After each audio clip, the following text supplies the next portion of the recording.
It was a challenge to try and capture something as iconic as Alcatraz. You know about this. This is arguably the most famous prison in the world, and now you're in it. Just space, the physicality of it, because it's quite claustrophobic. When modern-day prisons are designed, they really consider not intimidating people or making the spaces, as least stressful as possible. Well, Alcatraz didn't suffer from those restrictions. They did the research, they went out, studied Alcatraz, not just from books or internet. They were actually there to feel the environment, so it really sets a mood that gets you a little spooked. Well, we kind of started with the base layout of Alcatraz. The entire island we ended up roughing out in kind of a white box form, and then figuring out what play spaces we wanted to use out of that, what would be the most interesting areas to play in, and the connections between spaces, and spaces that the public doesn't necessarily get to go into. We really did a lot of pushing to really enhance that psychological horror aspect that we're really looking for. And this is a really good opportunity to really tell something special. Like I got stuck right through the gates to hell! This time around, I feel like it's been identified that there are these side missions that you're going to go out and try to accomplish. Al and the rest of the groups put together this escape plan, but the point is to get the parts and assemble this plane so they can get off the island. We did something new for the first time. We have actually can use it that goes off. So that's a first for zombies. All based around horror space effect. Every location will have a specific stinger that you hear when you find it, when you discover it, when you start unraveling the story, we start building on the music that you're hearing, and it's really enhancing that experience and going along with it in parallel.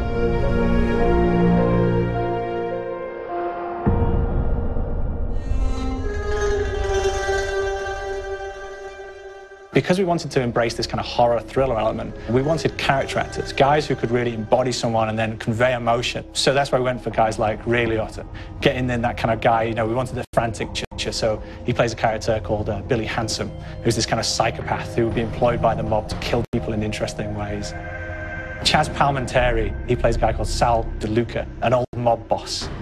Michael Madsen playing Finn O'Leary. He's kind of worked from the floor, from the streets. He's got his hands dirty and the blood and the guts a couple of times. And then we had Joe Pantoliano, and he plays Arthur Arlington, who's nicknamed the Weasel. Those guys, they bring a quality and a subtlety and timing that you can't really identify or try to recreate. Bring it on, dirtbags! You start off in the afterlife mode, and that's just going to be what's going on. You're going to try to solve the mystery from the second you start. Afterlife to me brings a new element, like a new puzzle element. It forces me to think a little bit more or look for the clues or kind of think of zombies on a slightly deeper level. You see clues throughout the map that tell you, ooh, perhaps if I'm in the afterlife, I can interact with this object, or there's some puzzle going on here that I need to be in the afterlife. Back east, I whacked a dirty with one of these. Took forever. Alcatraz has a Civil War kind of fort background before it turned into a penitentiary. And so we had this kind of backstory that the war would have lifted Civil War weaponry.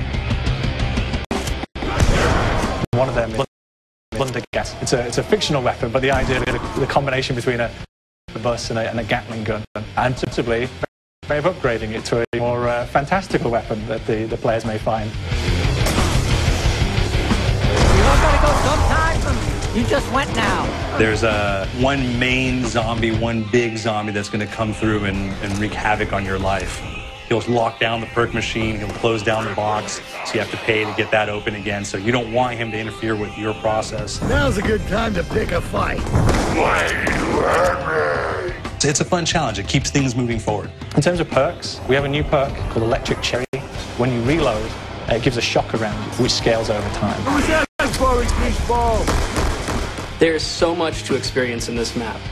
Every time I play it, there's a new tactic to take, a new experience, a new objective to go for. But there's also this layer of things that we aren't exactly exposing to the players right off the bat and will need to be discovered. Don't let me go. Is it the calling we hear? We've got the undead in there, we've got these historical elements, and these fantastic actors all seem to be with peace with each other in this kind of same world. So it's magical, and our team is incredibly excited by it. You set the cold.